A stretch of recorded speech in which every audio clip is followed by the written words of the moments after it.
Yang terhormat Bapak Ahmad Mujahid selaku Kepala UPT Negeri Mindorejo 1, yang kami hormati Bapak Kepala UPT Negeri Sukorejo 1, yang saya hormati Bapak Ibu Guru dan Tenaga Kependidikan UPT SD Negeri Mindorejo 1 beserta UPT SD Negeri Sukorejo 1. Pertama-tama mari kita panjatkan puji syukur kehadirat Allah Subhanahu wa taala karena pada siang hari ini kita masih diberikan kesehatan, diberikan kesempatan untuk dapat berkumpul menimba ilmu dalam keadaan yang sehat walafiat. Amin. Tak lupa sholawat serta salam marilah senantiasa kita haturkan kepada junjungan kita Nabi Agung Nabi Muhammad SAW yang senantiasa kita harapkan syafaatnya sekarang sampai kelak di hari yaumul qiyamah. Bapak Ibu yang saya hormati, pada kesempatan siang ini saya mengucapkan terima kasih yang tiada terkira Bapak Ibu berkenan untuk meluangkan, menyediakan waktunya untuk mengikuti penyebaran pemahaman dan pengalaman budaya positif hasil dari pendidikan guru penggerak yang saya ikuti. Nah, Bapak Ibu, di sini bukan berarti saya sudah mengetahui segalanya mengenai budaya positif. Di sini kita intinya belajar bersama-sama ya Bapak Ibu ya. Bapak Ibu, melihat dari filosofi Bapak pendidikan kita Ki Hajar Dewantoro, bahwa kita sebagai seorang guru itu ibaratkan seorang petani yang menanam padi. Beliau, Pak petani tersebut, hanya bisa mengolah tanah tempat tumbuhnya padi tersebut sehingga padi tersebut bisa tumbuh subur dan berbuah lebat. Pak petani tidak bisa mengubah tumbuhan padi berbuah menjadi jagung. Begitu pula dengan kita Bapak Ibu. Kita sebagai seorang guru diibaratkan sebagai petani dan anak-anak itu sebagai yang kita tanam. Kita tidak bisa menuntut anak untuk menjadi seperti apa yang kita inginkan. Anak akan tumbuh sesuai kodratnya masing-masing. Kita hanya bisa mendorong, membimbing, menuntut mereka dan memberikan lingkungan yang positif agar mereka bisa tumbuh sesuai dengan kodratnya, tumbuh sesuai kodratnya dengan optimal. Nah, jadi kita tidak bisa si A ini akan saya bentuk agar bisa menjadi dokter, tidak bisa. Itu juga berlaku bagi anak-anak kita di rumah. Anak-anak dan murid, mereka akan tumbuh sesuai dengan kodratnya masing-masing. Nah, untuk dapat kita itu mendorong, kita menyokong tumbuh kembangnya anak, perlu adanya budaya yang positif di lingkungan sekolah. Nah, pada kali ini kita akan membahas mengenai budaya-budaya yang ada di sekolah.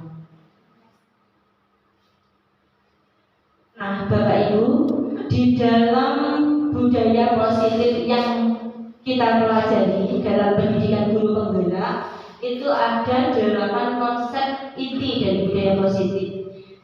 Yaitu yang pertama perubahan paradigma belajar, disiplin positif, nilai-nilai kebajikan, kebutuhan dasar manusia, motivasi perilaku manusia, posisi kontrol, keyakinan kelas, dan segitiga restitusi.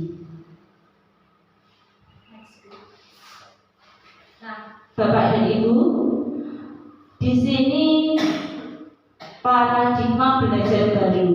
Mengapa di sini saya bahas? Ini hanya mengingatkan sebentar. Dahulu kita menggunakan kurikulum KTSP. Setelah itu menggunakan kurikulum ke 2013. Setelah itu kita dimunculkan dengan paradigma belajar baru, yaitu paradigma belajar dengan menggunakan kurikulum merdeka, yaitu pembelajaran yang berdiferensiasi, menyenangkan, berpusat pada murid, dan memperhatikan tumbuh kembang murid. Nah, di dalam kurikulum merdeka kita itu kita harus mengusahakan agar murid-murid kita itu memiliki atau menjadi profil pelajar Pancasila. Terdapat 6 dimensi di dalam profil pelajar Pancasila yang hendaknya kita usahakan untuk terwujud untuk anak didik kita, yaitu yang pertama, beriman bertakwa kepada Tuhan Yang Maha Esa dan berakhlak mulia. Ini sudah seringkali atau setiap hari kita praktekkan, terutama di dalam pelajaran agama Islam. Setiap hari anak-anak kita sudah dibimbing untuk melakukan sholat duha, tahlil. Nah, itu untuk yang dimensi pertama, beriman dan bertakwa. Berakhlak mulianya bagaimana? Dengan bersalaman, sopan, santun, 5S. Salam, senyum, salam, sapa, sopan, santun. Nah, dimensi yang kedua yaitu berkebinekaan global. Berarti artinya anak-anak itu harus bisa memandang dirinya itu sebagai bagian dari dunia. Jadi dia tidak hidup sendiri. Misalkan meskipun dia murid Bendorejo, ya dia tidak hanya Bendorejo, dia harus bisa memandang dirinya sebagai bagian dari anak-anak di Kecamatan Benalu, anak di Kabupaten Blitar, bahkan adalah bagian dari dunia. Kemudian dimensi yang ketiga yaitu bergotong royong. Nah, ini sudah sering kita lakukan, kita didikkan kepada anak-anak untuk bergotong royong. Kemudian dimensi kreatif, bernalar kritis, dan yang keenam adalah mandiri. Insya Allah kita sudah melaksanakan, sudah mengajarkannya kepada murid-murid kita di sekolah. Nah, Bapak Ibu, selanjutnya untuk kita dapat menciptakan budaya positif di sekolah, kita harus memahami teori kontrol dari Dr. William Glasser. Teori kontrol dari Dr. William Glasser selanjutnya berkembang menjadi control choice, yaitu meluruskan miskonsepsi mengenai teori kontrol yang sudah kita pahami sebelumnya. Sering sekali kita terjadi miskonsepsi. Miskonsepsinya itu ada 4. Yang pertama yaitu ilusi guru mengontrol murid. Yang kedua yaitu ilusi bahwa semua penguatan positif efektif dan bermanfaat. Berikutnya yaitu ilusi bahwa kritik dan membuat orang merasa bersalah dapat menguatkan karakter. Selanjutnya yaitu ilusi bahwa orang dewasa memiliki hak untuk memaksa.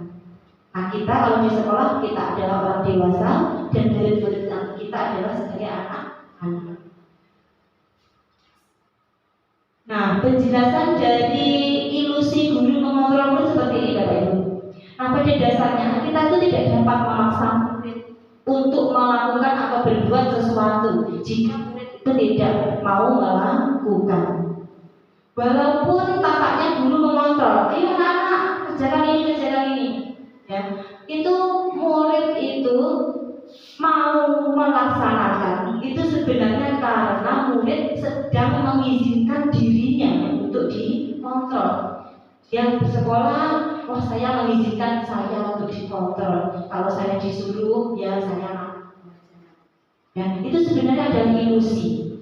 Teori kontrol ini menyatakan bahwa semua perilaku itu memiliki tujuan, bahkan terhadap perilaku yang tidak disukai.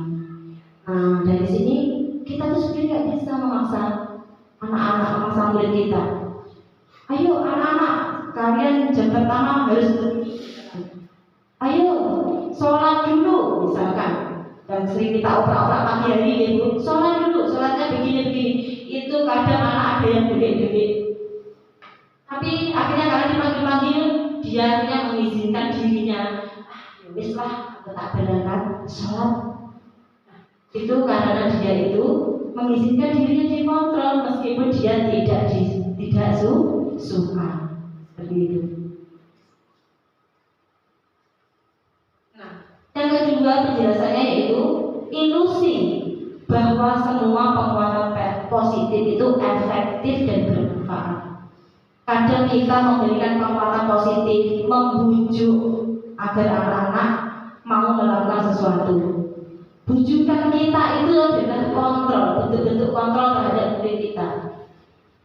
Dalam jangka waktu tertentu, mungkin murid kita akan menyadari dan mencoba untuk menolak bujukan kita.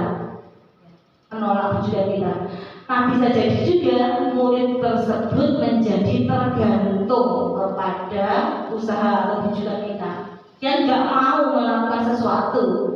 Kalau pokoknya aku nggak mau, kalau nggak Bu Anita yang membujuk saya, dibujuk siapapun juga tidak bisa. Nah, karena ini penguatan positif itu kadang juga merupakan sebuah ilusi bahwa ilusi itu mengontrol murid.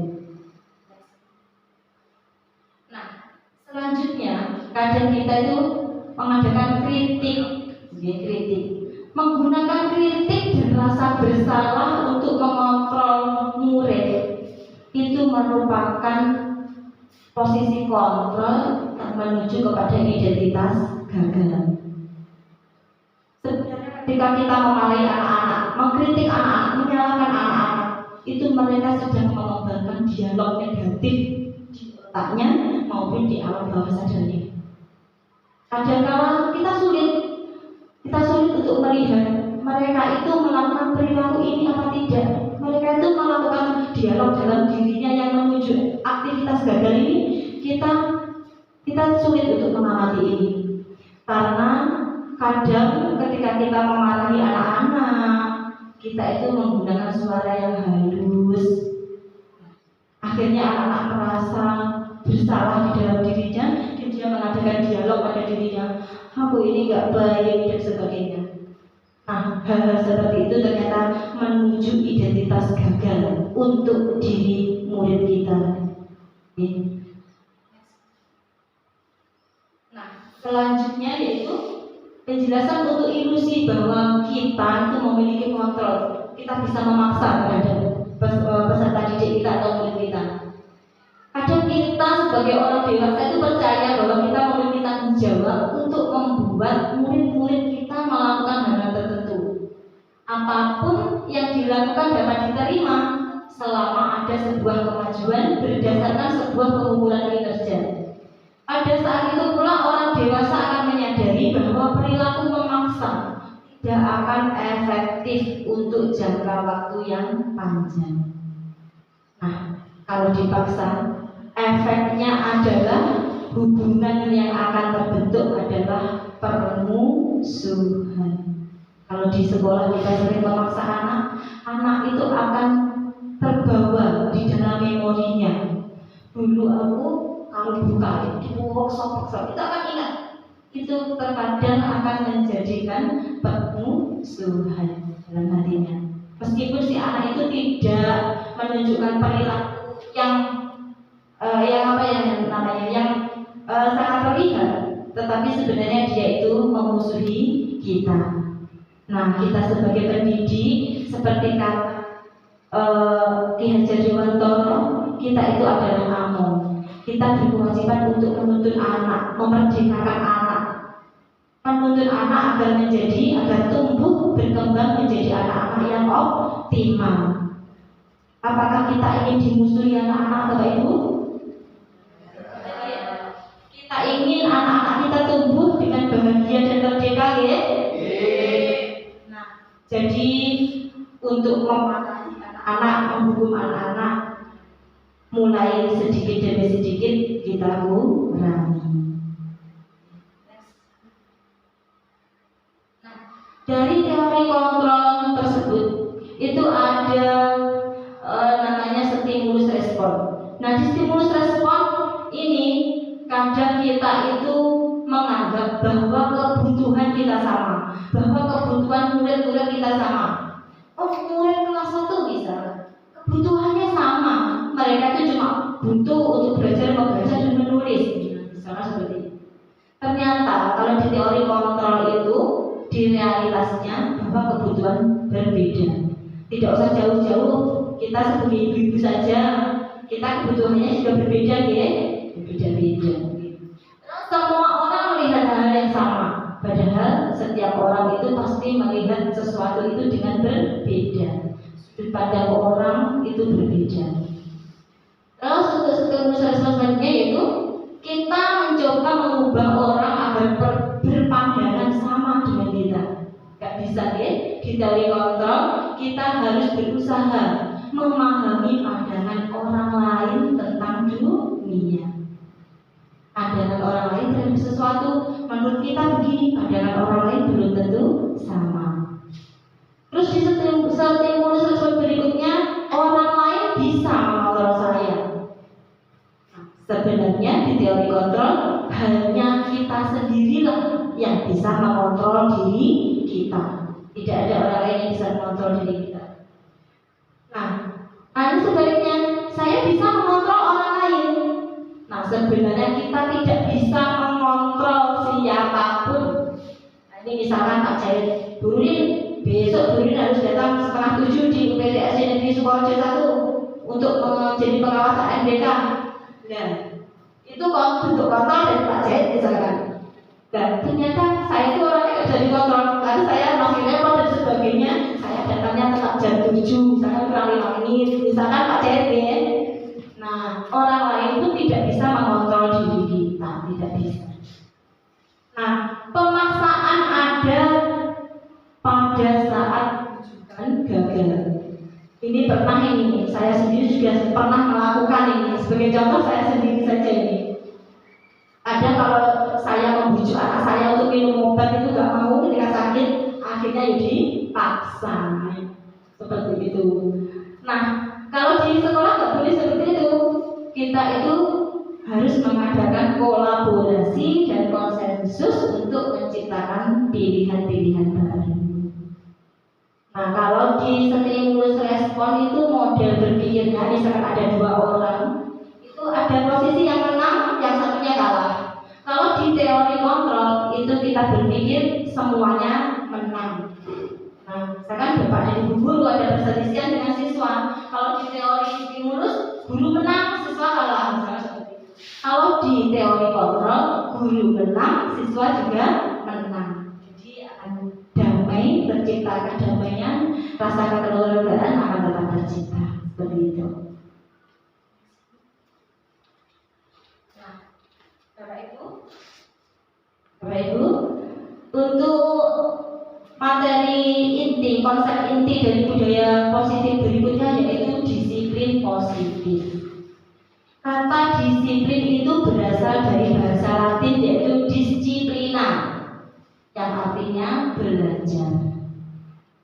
Disiplin diri mengacu pada tanggung jawab pada apa yang dilakukan sesuai dengan nilai-nilai yang diyakini. Nah, kalau Bapak Ibu guru misalkan, kalau sudah mendengar kata disiplin, misalkan kita itu besok ada pembinaan tentang kedisiplinan. Kalau kita mendengar kata disiplin gitu, apa yang ada di benak Bapak Ibu? Hal yang mengenakan atau yang tidak mengenakan? Tidak mengenakan. Tidak mengenakan. Tidak mengenakan. Kalau dari Bu Sari, kalau dengan kata disiplin mengenakan atau tidak? Sangat tidak mengenakan. Mungkin sama nih. Kalau kita pertama mendengar kata disiplin, apa dia didisiplinkan ini? Apalagi ada pembinaan disiplin dari pengawas, pasti kita harus disuruh datang pagi. Terus apa itu namanya? RPP dan sebagainya kita harus sudah disiapkan. Wah, ini harus seperti itu. Nah, tidak Bapak Ibu ya.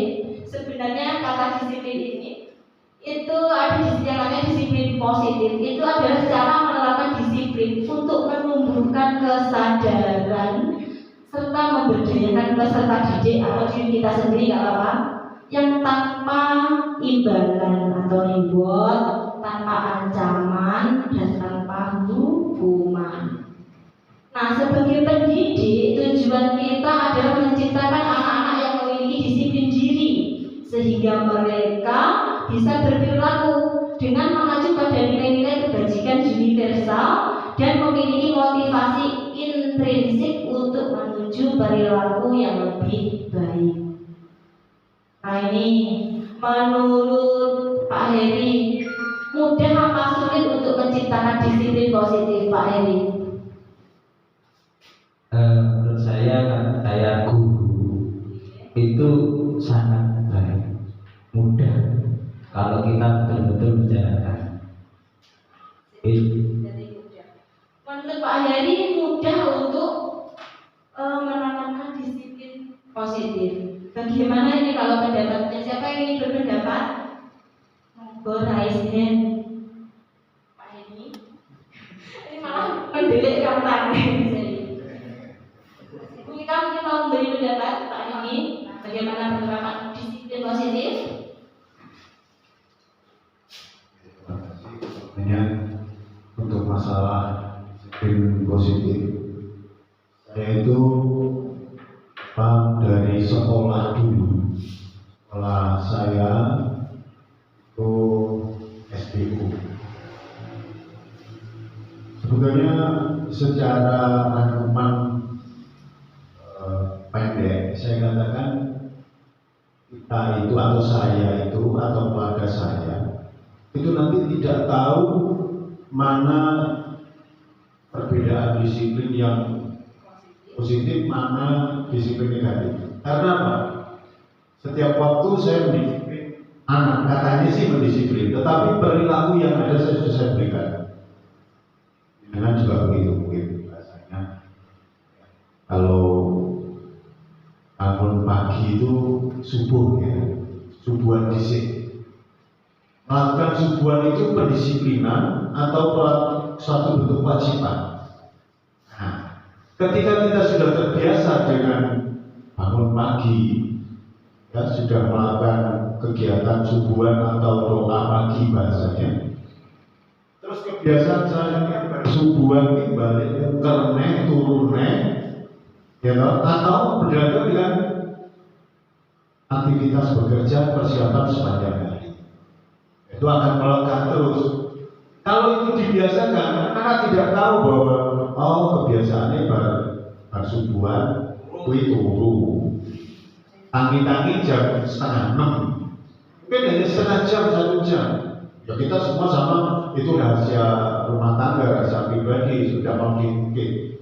Tetapi hasilnya kalau sudah tahu, kalau dibiasakan setelah bangun pagi mengerjakan ini persiapan, nah, jadi akhirnya dia tidak tahu bahwa setelah melakukan kegiatan ibadah pagi, dia tidak tahu ada kelanjutan tidur atau malas-malas. Sehingga kata-kata disiplin positif itu kalau kita sudah memberikan contoh dan semuanya, seorang tidak akan tahu aku akan kuno. Sehingga kalau kita lihat dari beberapa disiplin ini di sekolah juga begitu. Kalau sudah pembiasaan anak-anak tidak tahu mereka, ya tidak usah. Contohnya saya punya contoh yang begini. Suatu ketika teman saya itu punya anak kelas 0 kecil. Nah, suatu ketika ditanya sama bosoku yang ngomong sing kedua yang ngomong keras hidupnya keras. Ditanyai, Ren, sampean ora sampean basa Jawa sing kasar. Kowe njaluk duit sakune ibuku piye? Padahal setiap hari sudah dilatih. Bu, yang jamu lakukan boten Bu. Terus apa jawabnya? Salah, orang ngono. Sing bener piye? Terus diwarai isu dhisik, terus ngomong gitu. Disampaikan ke ibu, dia tidak tahu maaf ya, kata-kata wisuk bahasa jancuk itu apa? Nah, ya. Terima kasih. Saya rasa dengan penerapan disiplin positif, kalau sudah ada dia anak tidak mau yang negatif. Terima kasih. Terima kasih Pak Heni atas paparannya mengenai disiplin. Memang kita tidak bisa melihat ya Bapak Ibu, si anak itu melakukan kegiatan itu, mereka itu benar-benar dari hati atau tidak. Mereka itu berangkat pagi itu dari hati atau tidak. Mereka melakukan sholat itu dari hati atau tidak. Nah, yang dinamakan disiplin positif itu apabila anak-anak kita sudah mau melakukan hal-hal yang positif itu berdasarkan motivasi dari dalam dirinya. Nah, yang itu yang kadang itu sulit kita identifikasi. Jadi kita harus menanyai satu-satu, mengamati. Memang tugas kita sebagai guru seperti itu, menanya, mengamati dan sebagainya itu harus tetap dilaksanakan sehari-hari. Nah, terus bagaimana agar disiplin positif ini ada di lingkungan sekolah kita? Nah, memang harus melalui contoh-contoh dari kita, dari orang dewasa yang ada di lingkungannya anak-anak. Karena kita budaya positif di sekolah, berarti perilaku kita juga harus mencerminkan perilaku yang positif di sekolah. Perilaku apa? Mungkin dari segi keberangkatan kita. Kita berangkat karena kita absensi pukul 7, berarti kita berangkat sebelum pukul 7. Dari cara kita berbicara dengan teman-teman kita, dari perilaku kita membuang sampah misalkan. Kalau anak-anak ingin anak-anaknya buang sampah di tempat sampah, juga kita mencontohkan kalau ada sampah kita ambil, kita buang di tempat sampah. Kalau anak-anak ingin anak-anak kita berseragam dengan baik, kita juga berpakaian dengan baik. Kita harus senantiasa memberi contoh. Anak-anak kita beri contoh untuk selalu melaksanakan sholat berjamaah. Sayangnya kita juga memberi contoh bahwa Bapak Ibu guru juga melaksanakan sholat berjamaah. Nah, seperti itu. Dan ini sudah kita laksanakan di sekolah kita. Semua sudah kita laksanakan. Nah, tinggal bimbingan kita terhadap anak-anak. Bimbingannya apa? Kita harus tidak bosan-bosan untuk mengingatkan. Gak boleh bosan, gak boleh bilang bosan aku seperti itu, gak boleh. Karena kita menjadi guru itu sudah menjadi pilihan kita nih. Gak ada di sini yang dipaksa untuk menjadi guru. Gak ada nih. Bu Ita kok terutama ini? Apakah Bu Ita ini terpaksa menjadi guru ini? Coba, Bu Ita terpaksa nih? Bu.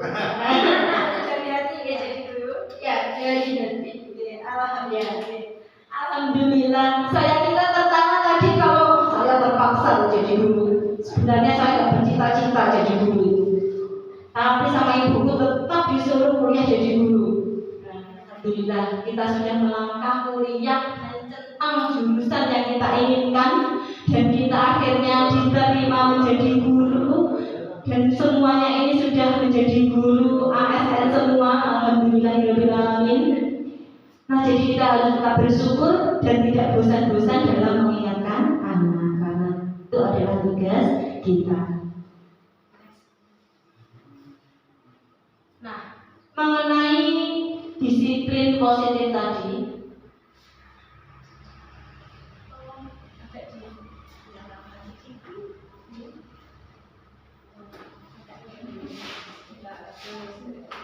oh ya, ini sudah. Maksudnya di situ. Klik sini saya klik sebenarnya saya.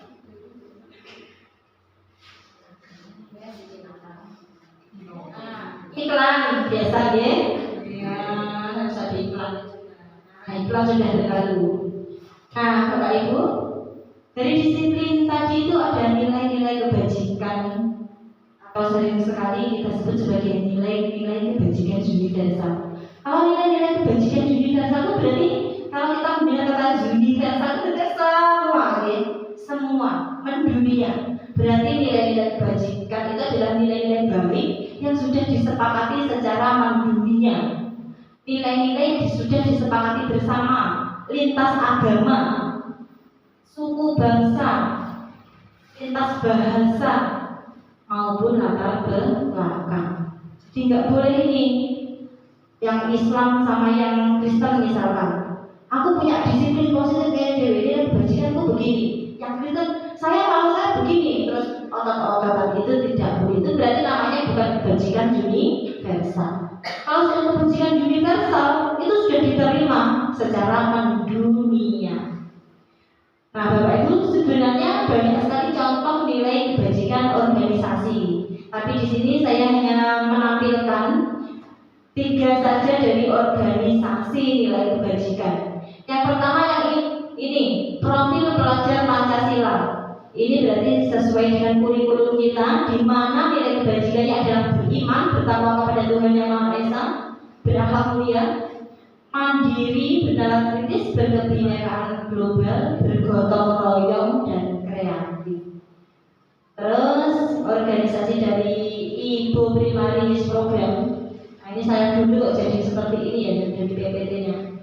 Itu mereka itu meyakini nilai kebajikannya yaitu toleransi, rasa hormat, integritas, mandiri, menghargai, antusias, empati, keingintahuan, kreativitas, kerjasama, percaya diri, dan komitmen. Itu dari Ibu Primaries Program.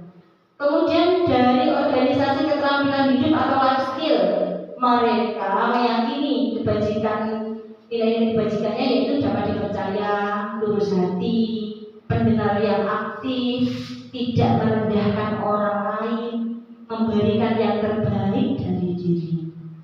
Mari kita amati sejenak, ya. Kalau dari nilai-nilai kebajikan ini, dari 3 saja yang saya tampilkan, apakah ada nilai kebajikan yang tidak baik? Ada pembuatan dulu saya coba. Semua baik atau ada? Semuanya baik. Semuanya baik, Bu. Iya, semuanya baik. Tidak ada kan yang bertentangan dengan agama? Tidak ada yang bertentangan dengan suku bangsa atau latar belakang kita, betul-betul ya?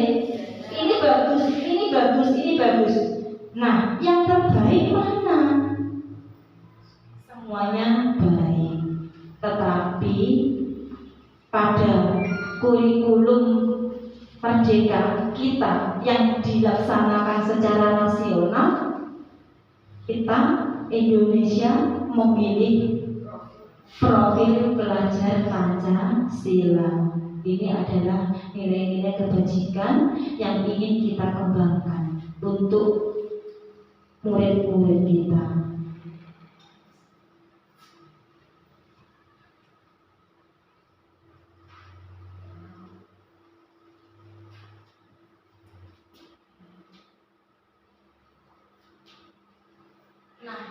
Setelah kita mempelajari nilai kebajikan, konsep inti berikutnya adalah kebutuhan dasar manusia.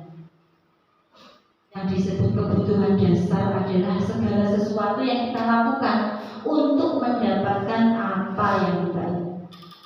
Seluruh tindakan yang kita lakukan itu memiliki tujuan tertentu, dan semua usaha terbaik yang kita lakukan itu dalam rangka untuk mendapatkan hasil terbaik. Kita tidak bisa memungkiri bahwa kita itu memiliki kebutuhan-kebutuhan dasar. Apa saja kebutuhan dasar kita? Yang pertama yaitu kebutuhan bertahan hidup. Ini adalah dasar. Kebutuhan kita dari yang paling dasar semuanya. Yang pertama adalah untuk bertahan hidup. Apapun yang kita lakukan utamanya adalah untuk bertahan hidup. Yang untuk kita bertahan hidup yang pertama apa? Kita butuh makanan. Yang kedua kita butuh pakaian, tempat tinggal, keamanan, dan kesehatan. Kita punya banyak uang, tetapi ternyata nggak ada makanan yang bisa dibeli, dan kita susah. Kita kaya apapun ada, tetapi kita tidak punya kesehatan, sakit. Apakah kita merasa kebutuhan dasar kita tercukupi? Tidak. Inilah kebutuhan dasar yang paling mendasar, adalah kebutuhan kita untuk bertahan hidup. Apapun yang kita lakukan, yang pertama untuk bertahan hidup. Bahkan kalau di dalam agama, yang haram bisa menjadi halal gitu sih. Kalau untuk bertahan hidup, ya betul sekali. Ya. Ini pernyataan dari guru agama. Dulu saya juga pernah diajar seperti itu. Kalau sudah tidak ada yang halal yang bisa kita makan, yang haram menjadi halal, dengan tujuan untuk kita tetap bisa beribadah kepada Allah. Seperti dulu Ustaz saya mengajarin seperti itu. Nah, kebutuhan dasar yang berikutnya yaitu kasih sayang dan rasa diterima.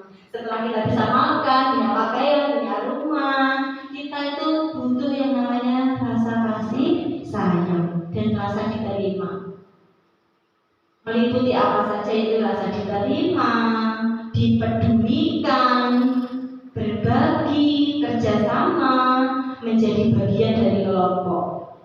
Misal ini kita di sekolah saja, satu sekolahan. Ini salah satu ini tidak terpenuhi misalkan saya itu mau berbagi, saya sudah mau repot-repot bawa makanan dari rumah misalkan. Oh, temanku di sekolah ada 10, 11 sama saya, bawa berkat 11 sekolah. Ternyata teman-teman saya itu nggak mau makanan dari saya. Mereka udah sepakat, saya nggak mau makanan dari si A ini, masaknya jorok dan sebagainya. Nanti teman-teman kasih tahu semua. Nah, kira-kira saya bersedih apa enggak teman-teman? Nangis katanya saya bikin nangis saya. Kira orang beneran. Ya, saya pasti nangis ya. Nangis juga sekali nangis ini. Gak hanya bersedih. Ini beda berbagi loh ini. Teman-teman ini berbagi itu loh gak mau nangis.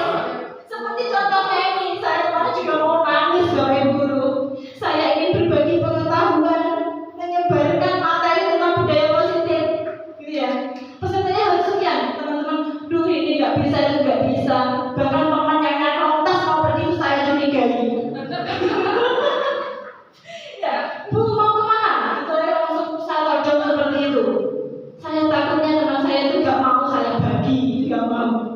Ya.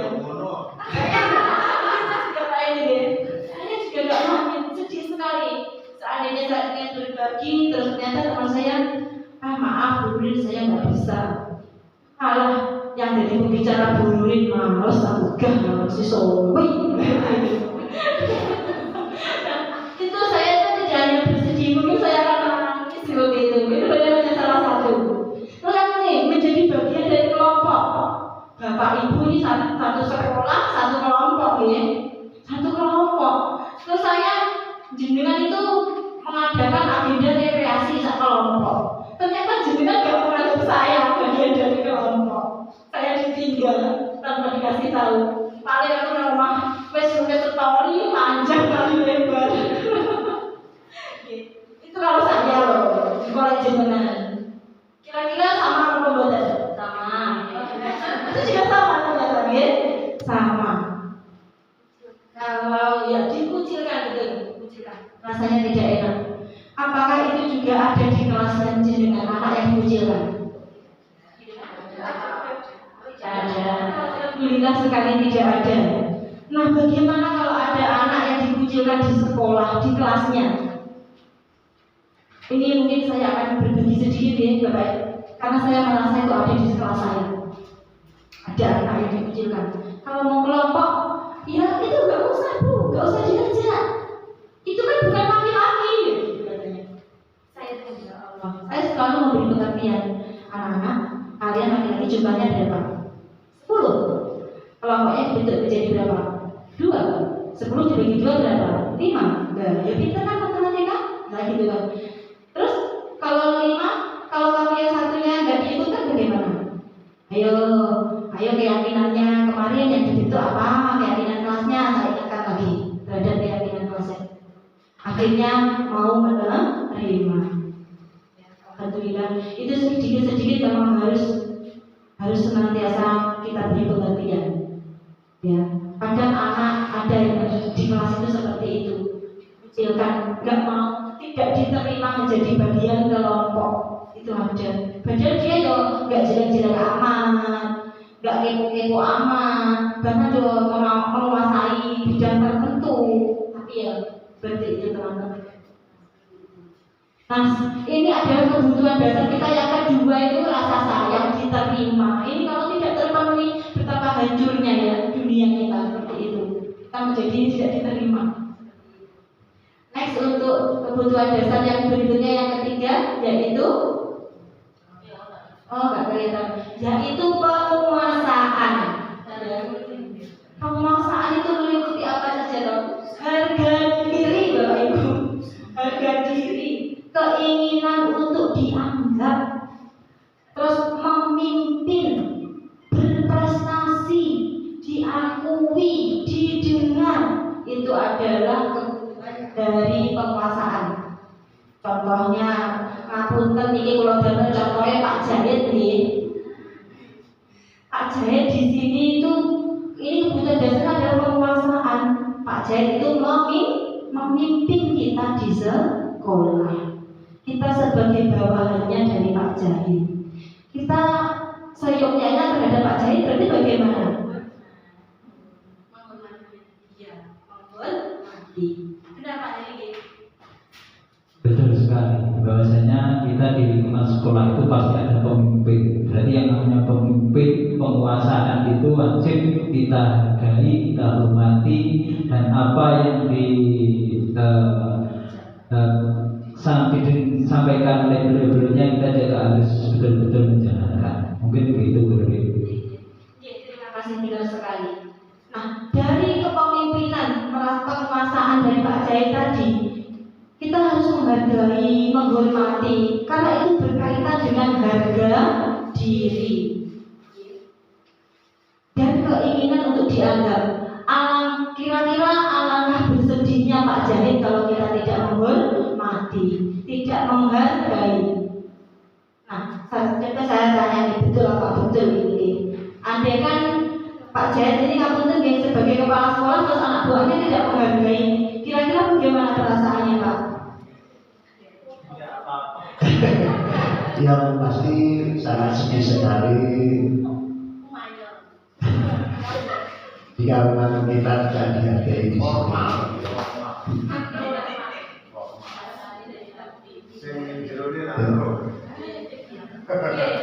Begitulah Bapak Ibu. Nah, penguasaan kita selain misalnya jadi pemimpin, kita juga perlu untuk dihargai, dianggap, didengar, diakui, berprestasi. Misal ini kita saja sebagai guru kelas ya, kita sebagai guru kelas, kita pasti memiliki penguasaan materi ya, materi penguasaan pedagogi, sosial itu. Apabila jenengan coba ada orang yang mengatakan, misalkan Bu A saja, Bu A B ini nggak pakai iso yang ulang kelas kayak ini, Bu A B ini nggak kompeten. Kira-kira yang disebut sebagai Bu A B dibegitukan, dikata-katai seperti itu gimana rasanya? Nah, masuk bully. Menurut kita, Bu Anita kena pasal itu, kena pasal. Bisa kena pasal itu. Nah, makanya itu penguasaan kita dihargai, bahwa kita itu punya kemampuan. Nah, kita jangan bukan ya. Sebagai seorang guru juga begitu, kita harus memberi penguasaan ini ya, Bapak Ibu. Makanya kita selalu mengupgrade diri. Nah ini, saya itu sudah salut sama Bapak Ibu guru Mendorejo ini. Bukan bully. Bukan yang itu Pak, ini kan penguasaan diri, bukan pembulian. Saya salutnya itu loh, setiap hari ke depan kok, itu setiap saya incang gitu, yang diikuti apa? Workshop, Zoom, Meet, ya Allah. Sampai satu semester itu sertifikatnya ada 10. Luar biasa sekali. Ya. Kadang tidak bisa mengikuti sekolah di rumah.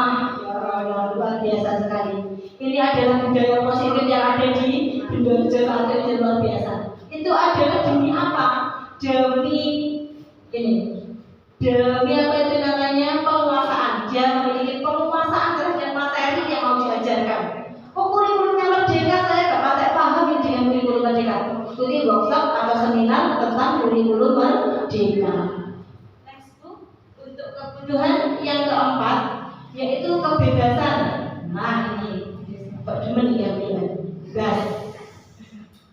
Nah, kebebasan itu meliputi mandiri, kita memiliki pilihan, mencoba hal baru, mampu mengendalikan arah dirinya dan sebagainya. Kira-kira kita sebagai guru itu sudah memiliki kebebasan atau belum? Merdeka. Oh, merdeka, ya kita merdeka. Kita belajar. Nah, kita sudah memiliki, kalau menurut saya kita sudah bebas. Bahkan kurikulumnya merdeka. Apakah benar-benar merdeka? Ini saya tanya pada bu gurunya yang sudah melaksanakan kurikulum merdeka. Sudah merdeka bu? Sudah. Dalam hal apa merdekanya?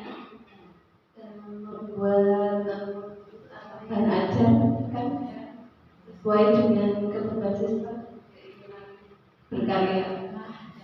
Tepuk tangan untuk bu guru kelas. Ternyata sudah merdeka. Sesuai dengan kurikulum merdeka, kita diberi kebebasan untuk membuat bahan ajar, menyesuaikan materi yang akan kita ajarkan kepada peserta didik kita. Nah, itulah kita memiliki kebebasan. Kita juga bebas. Sepertinya kemarin juga bebas ini. Saya mau 6 hari ngajar matematika saja boleh di kurikulum merdeka. Satu semester saya mau ngajar matematika 1 naskah. Terus semester berikutnya, kalau nggak salah waktu mengikuti workshop itu pernah ada memberikan statement seperti itu, merdeka, bebas. Ini juga kita berikan kebebasan terhadap murid kita. Murid-murid kita ini juga harus diberi rasa kebebasan, merdeka, mandiri dalam menentukan pilihan belajar mereka. Kalau anak-anak itu nggak suka kita mengajar dengan ceramah, jangan diceramahi terus. Oke, bosen sekali-sekali bosen sekali-sekali diskusi, ya kita bentuk diskusi. Bu, saya pengen lihat video, pernah nggak ini? Murid-muridnya, bu nonton video bu, pernah gitu bisa nih? Pernah ya? Kemarin itu bahkan tidak hanya video tapi film-film perjuangan seperti itu, film-film anak yang banyak mengandung amanat yang bisa diberikan kepada anak-anak agar lebih baik lagi. Nah itu, nah kita juga bisa seperti itu, menggunakan video dan sebagainya. Next bu. Nah yang berikutnya yaitu kesenangan. Nah, bermain, humor, antusiasme, tertawa, itu juga rekreasi, itu juga harus kita berikan juga kepada murid kita. Nah, inilah dari kelima kebutuhan dasar manusia, kebutuhan kita maupun juga kebutuhan dari peserta didik kita. Ini harus kita penuhi. Oke. Nah, selanjutnya dari kebutuhan dasar itu akan menimbulkan perilaku. Nah, perilaku manusia itu dibedakan menjadi 3, yaitu yang pertama untuk menghindari hukuman atau ketidaknyamanan, yang kedua untuk mendapatkan imbalan atau penghargaan dari orang lain, dan perilaku ketiga yaitu untuk menjadi orang yang mereka inginkan dan menghargai diri sendiri dengan nilai-nilai yang mereka percaya. Yang kedua ini motivasi untuk menghindari hukuman. Saya melakukan biar tidak dihukum misalkan, atau saya melakukan ini biar saya dapat nilai baik oleh guru. Ini adalah motivasi eksternal, berarti belum muncul dari dirinya. Sedangkan untuk menjadi orang yang mereka inginkan dan menghargai diri sendiri dengan nilai-nilai yang mereka percaya, itu berarti dia sudah memiliki motivasi internal. Contohnya, aku harus belajar. Saya harus belajar agar saya bisa mengerti materi ini. Nah, ketika anak sudah memiliki motivasi seperti itu disebut dia sudah memiliki motivasi internal. Nah,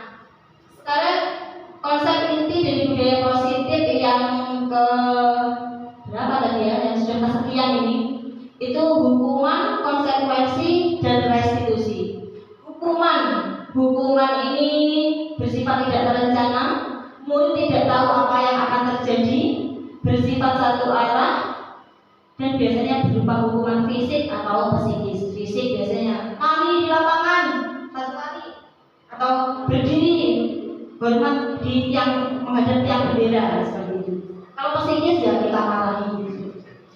Terus kalau konsekuensi itu terencana atau sudah disepakati sesuai aturan, tetapi murid tetap dibuat tidak nyaman dan sikap guru selalu memonitor murid. Nah, untuk yang berikutnya yaitu restitusi. Nah, restitusi ini adalah proses bagi guru untuk memperbaiki kesalahannya. Prosesnya kolaboratif yang mengajarkan murid untuk mencari solusi sendiri. Nah, yang terbaik dari kita adalah yang restitusi. Nah, sekarang next yaitu mengenai posisi kontrol seorang guru. Kita sebagai seorang guru itu memiliki posisi kontrol, yaitu ada 5. Yang pertama, kita itu sebagai penghukum, posisi kontrol penghukum. Yang kedua, sebagai pembuat merasa bersalah. Yang ketiga, sebagai teman. Yang keempat, pemantau. Dan yang kelima, sebagai manajer. Ini adalah 5 posisi kita, posisi kontrol kita di sekolah. Bapak Ibu coba nilai kontrolnya sebagai apa di Sapi? 1. Itu 1 ya. Semuanya. Monggo next dulu. Mau saya tunjukkan. Saya itu manajer. Oh, manajer. Ini butuh ice breaking dulu kok butuh ya? Oh, butuh mantap. Oke. Kita ice breaking aja dulu. Pak tadi sudah saya di lagi. Iya. Oke, untuk ice breaking kita berdiri sejenak. Oh ya, monggo ini. Ini yang ini.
ribut lengkap saat upacara.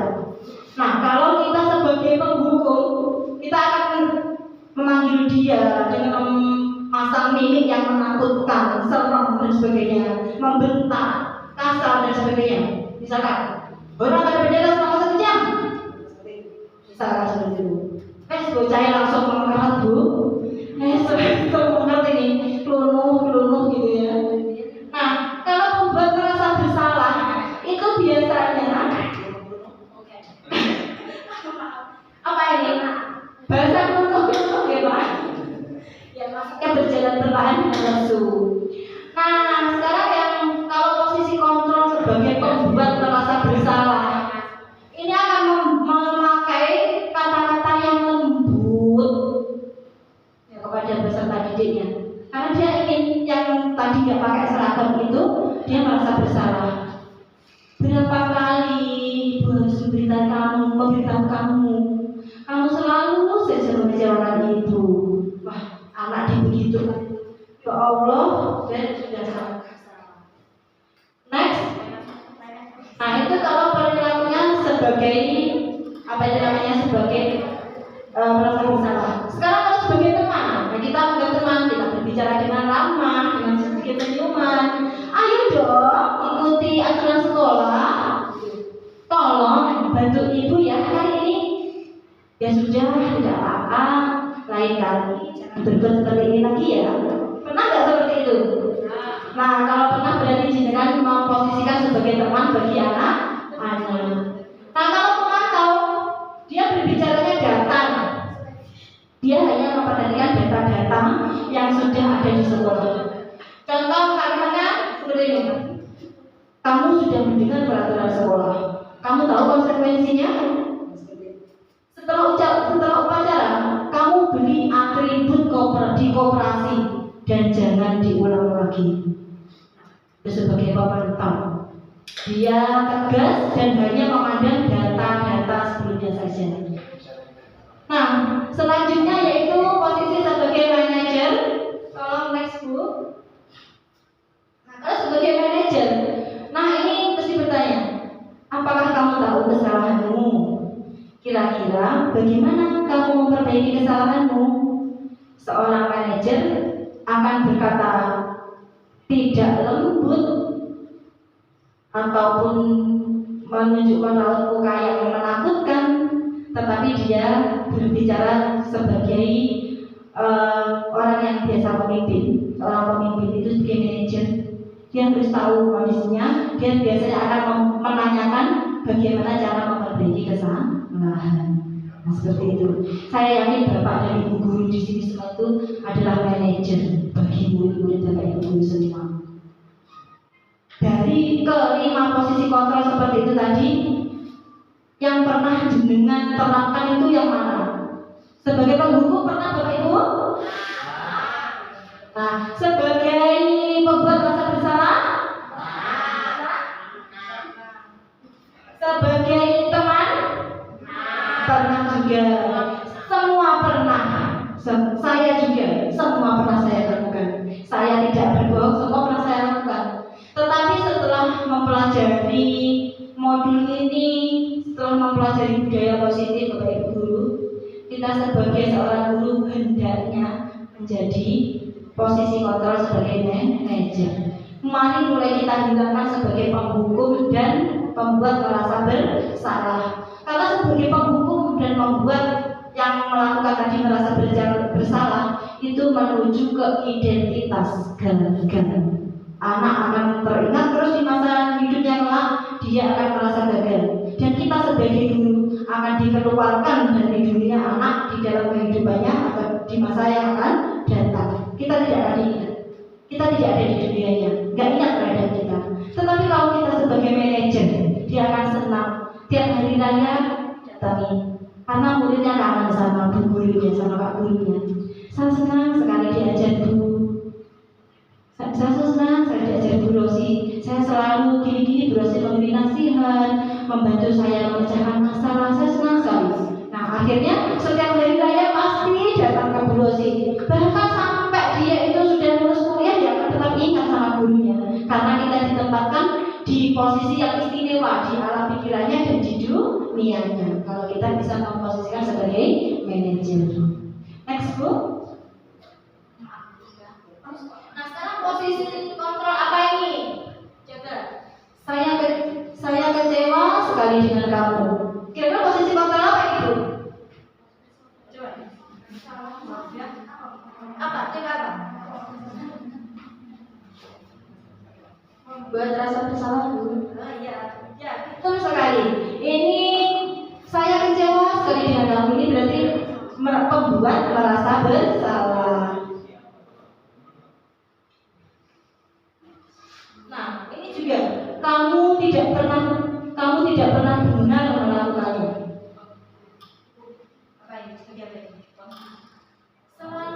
Selalu saja salah. Kamu tidak pernah benar melakukannya. Merasa bersalah. Ya, betul sekali. Ini juga sama. Ini pembuat merasa bersalah. Kalau anak kita melakukan salah, kita katakan seperti itu, kita akan merasa bersalah. Ya. Terus next. Nah ini, kamu tidak akan mendapat nilai jika kamu tidak mengerjakan tugas. Apa ini? Ada yang berhukum, ada yang ngomong. Tadi 5 kontrol itu sebagai penghukum, pembuat merasa bersalah, teman, pemantau, dan manajer. Ya, betul sekali Bu Sari. Pemantau, dia hanya berdasarkan data-data. Kalau tidak melakukan ini, ya tidak dapat nilai, ya sudah. Itu sebagai pemantau. Koreksinya dari data. Ya, dia data-data. Dia hanya melalui kesepakatan saja. Nah, selanjutnya ini, apa rencanamu untuk menyelesaikan masalah ini? Ya, sebagai manajer. Inilah posisi kontrol yang sangat kita harapkan. Next Bu. Nah, sekarang keyakinan kelas. Mengapa keyakinan kelas kok mengapa bukan peraturan kelas? Next. Nah, karena keyakinan kelas itu lebih bersifat abstrak dan berupa pernyataan universal, dibuat dalam pernyataan positif, sedikit saja tetapi mudah diingat, dan ini sudah sesuai dengan kondisi kelas dan sekolah sehingga mudah diterapkan, dan semua warga sekolah atau kelas itu dilibatkan. Inilah dalam keyakinan kelas. Kalau peraturan kelas itu panjang, lebar, masih bersifat abstrak. Next. Nah, selanjutnya ini Bapak Ibu, kita tadi sebagai manajer, hendaknya kita itu melakukan segalanya itu berdasarkan segitiga restitusi. Apa tuh segitiga restitusi itu? Yaitu suatu proses dialog yang dijalankan oleh guru agar dapat menghasilkan murid yang mandiri dan bertanggung jawab. Jadi tidak kita hukum, tetapi kita laksanakan restitusi. Nah, restitusi itu ada 3 tahapnya, atau sering sekali kita sebut sebagai segitiga restitusi. Yang pertama yaitu menstabilkan identitas, kedua validasi tindakan yang salah, dan yang ketiga yaitu menanyakan keyakinan. Ya, next. Nah, untuk menstabilkan identitas seperti ini, itu biasanya berdasarkan prinsip membuat kesalahan adalah bagian dari proses pembelajaran. Nah, seperti itu. Kita mengatakan berbuat salah itu wajar. Tidak ada manusia yang sempurna. Ibu bapak juga pernah melakukan itu. Ibu bapak tidak mau mencari siapa yang salah, tapi ibu ingin mencari solusi dari permasalahan. Kamu berhak merasa seperti itu. Nah, itu adalah menstabilkan identitas. Next Bu. Nah, yang selanjutnya validasi tindakan yang salah itu berdasarkan prinsip perilaku berupaya untuk memenuhi suatu kebutuhan tertentu. Kita validasi tindakan anak yang salah. Kata-kata yang biasa digunakan itu apa? Seperti itu. Kamu pasti punya alasan mengapa melakukannya. Karena setiap perilaku, setiap tindakan itu ada motivasi, ada alasan. Padahal kamu bisa melakukan yang lebih buruk dari ini ya. Sekarang anak melakukan kesalahan, kita validasi seperti itu. Mengapa kamu melakukan seperti itu? Padahal kamu bisa kan melakukan yang lebih buruk dari ini. Nah, seperti itu. Terus kamu patut bangga karena melindungi sesuatu yang penting buatmu. Dan seterusnya ini adalah validasi tindakan. Yang selanjutnya yaitu menanyakan keyakinan. Nah, kalau menanyakan keyakinan, kita tanya, ini berdasarkan prinsip setiap teori kontrol bahwa pada dasarnya kita itu termotivasi secara intrinsik. Contoh pertanyaannya kepada siswa kita, apa keyakinan kelas kita? Terus nilai-nilai apa yang telah disepakati bersama? Seperti apa gambaran sebuah kelas yang ideal menurut kamu? Terus kamu ingin menjadi orang seperti apa? Nah, seperti itu. Ini kita tanya berdasarkan dari keyakinan kelas. Tadi, oh iya Bapak Ibu, tadi keyakinan kelas itu apa? Keyakinan kelas itu berupa pernyataan positif yang bersifat universal. Ya? Nah, seperti itu. Nah, di sini sepertinya ini adalah restitusi yang pernah saya lakukan kepada anak-anak. Ini siang Heri, Azril. Kalian tahu nggak mengapa siang ini diajak Bu Rurin untuk berdiskusi? Tidak tahu, Bu. Nah, Bu Rurin itu dapat laporan bahwa kalian mengambil air minum Bapak Ibu guru yang ada di kantor. Padahal di kantor ada Bapak Kepala Sekolah dan Bapak Ibu guru yang lain. Apakah benar kejadian itu? Benar, Bu. Mengapa kalian melakukan itu? Karena kehausan, Bu. Ya. Nah, mengapa kalian tidak minta izin? Malu, Bu. Nah, ini ya. Ketika kita haus, kita memang membutuhkan air untuk minum. Itu manusiawi sekali, karena itu adalah kebutuhan dasar kita. Tetapi, mengapa saat melakukan itu kalian tidak minta izin? Malu. Malu, iya malu. Mengapa kok malu? Kan seharusnya lebih malu lagi kalau kalian tidak minta izin. Iya, Bu. Nah, sekarang mari kita lihat keyakinan kelas yang telah kalian sepakati.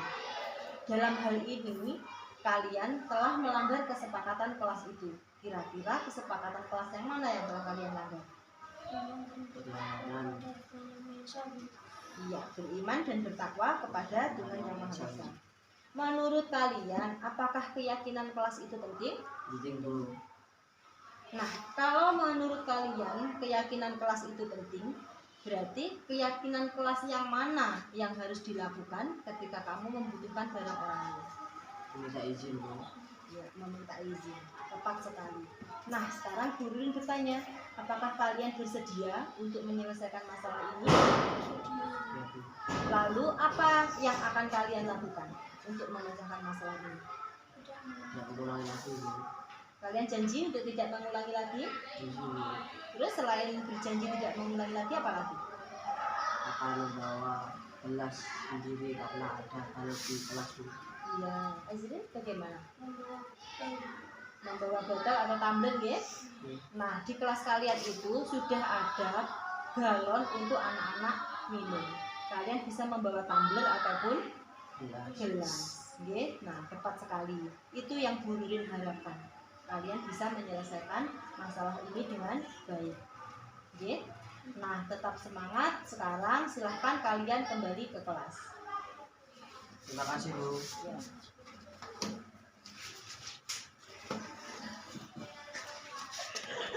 Next, ya. Nah, akhirnya sudah sampai di bagian penutup. Oke. Nah, dalam penerapan program disiplin positif, hendaknya guru memiliki standar kepribadian yang baik, di mana guru mampu merefleksikan dirinya dalam posisi kontrol saat ini. Bagaimana perjalanan dirinya sebagai among atau sebagai manajer yang menuntut murid-muridnya menjadi insan yang mandiri, merdeka, dan bertanggung jawab. Ini tercantum dalam standar nasional pendidikan.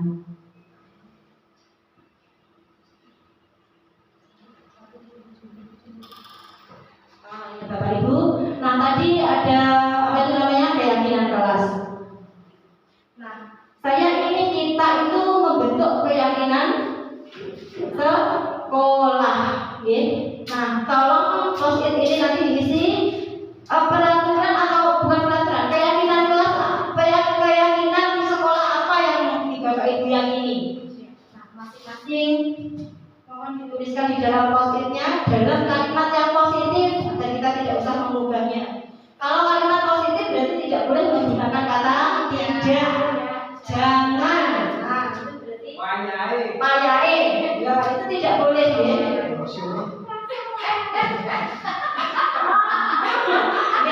Silakan satu mawon, satu saja. Oke, satu dalam 1 menit.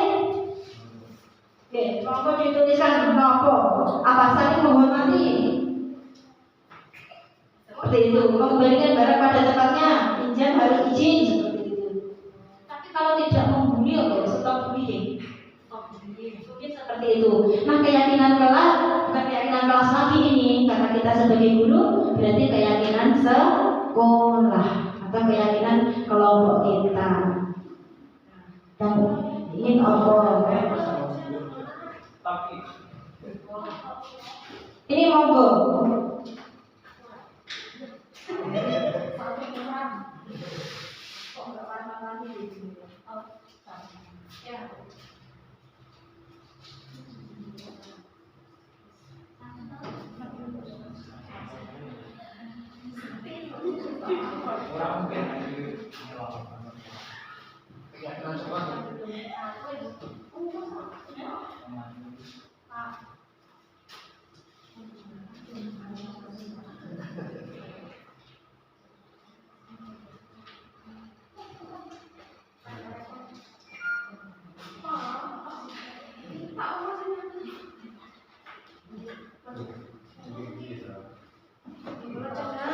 Karena cuma satu menit pasti sudah selesai.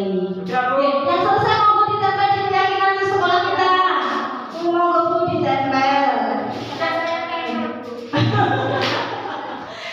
Guru terkocak di sekolah kita ini. Guru tercantik dan terkocak. Terkocaknya tertuju loh ya.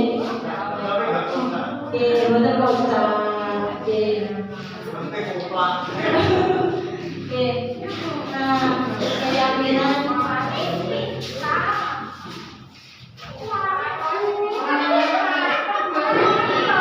ditempel itu sebagai hasil karya kita hari ini, keyakinan sekolah kita. Oke, terima kasih. Terima kasih sekali. Kita akhirnya sudah berada di penutup dan next month. Thank you, matur suwun, kamsahamnida, terima kasih. Wassalamualaikum warahmatullahi wabarakatuh.